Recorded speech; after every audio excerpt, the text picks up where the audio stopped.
Law of attraction के सभी secrets को जाने। अमित कुमार पॉडकास्ट को अभी सब्सक्राइब करें। तो क्या ब्रेन को डिकोड किया जा सकता है, उसको और डीपर लेवल तक समझा जा सकता है?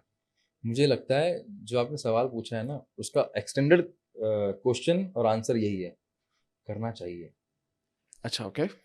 जितना आपको अपने बारे में पता होगा, जितना आप इन डेप्थ अपने बारे में जानते होंगे, आपको इन एंड आउट पता होगा आपका लर्निंग स्टाइल, आपका सीखने का तरीका क्या है, कितनी जल्दी आप फास्ट सीख सकते तो हैं। जब हमने वो आपने मेरे साथ किया था ये ब्रेन टेस्ट, तो उसमें मुझे सच बताऊं, मैं जस्ट इंटरप्ट भी कर रहा हूँ बीच में, कि उसमें ना बहुत सारी चीज़ें ऐसी मिली मेरे को जो साइंटिफिकली आपने मेरे को बता दी, और जो मैं अपने अंदर महसूस करता था, तो बड़ा मेरे को बहुत ही अच्छा लगा।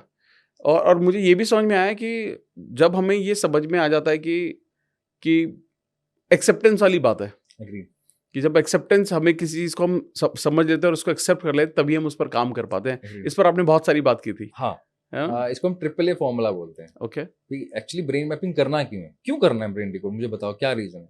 सिंपल है भाई, अपने बारे में अगर अवेयर नहीं हो तो दुनिया तो वेली नहीं बैठी, फ्री नहीं बैठी आपके बारे में जानने के लिए। कोई इंटरेस्ट नहीं है किसी को।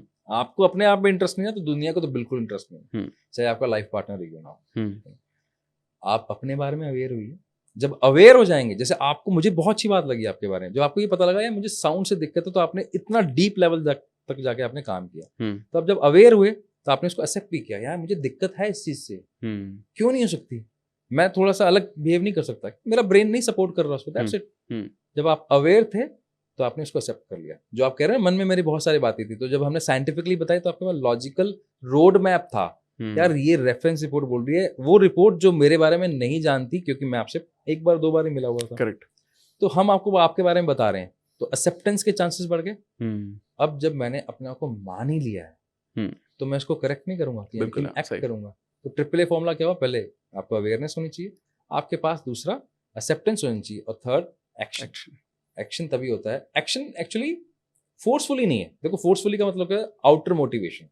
फोर्सफुली तो आप करवा ही लोगे, इंटरनल मोटिवेशन मतलब जब एक्सेप्टेंस आ जाती है, एक्सेप्टेंस आ गई तो मैं अपने आप अब खुद से काम करूंगा। तो ब्रेन को डिकोड किया जा सकता है, और करना भी बहुत जरूरी है। उसका कारण है, जब हम पढ़ते थे तो उस टाइम पर ना 2 4 5 ऑप्शंस हुआ करते थे, इंजीनियरिंग कर लो, लॉ कर लो, एमबीबीएस कर लो, बैंकिंग में चले जाओ। अब जब ईरा ही चेंज हो गया, जब ईरा पूरा चेंज हो चुका है, और यहाँ पर डिस्ट्रैक्शन के नए नए टूल्स आ गए हैं, टेक्नोलॉजी अगर आई है तो उसका मिसयूज भी हो रहा है, यूज भी हो रहा है, और मिसयूज होने के चांसेस ज्यादा होते हैं। तो वहां पर जब डिस्ट्रैक्शन का लेवल ज्यादा है, कंपटीशन नेक्स्ट लेवल का हो चुका है, तो वही जीतेगा जिसको अपने बारे में ज्यादा पता होगा। आपने ये बात ना, आई थिंक पूरे पॉडकास्ट में बहुत बार बोल दिया, खुद को जानो है ना, जितना जानोगे उतना पाओगे। अमेजिंग। सारी लड़ाई इसी बात की, हु एम आई।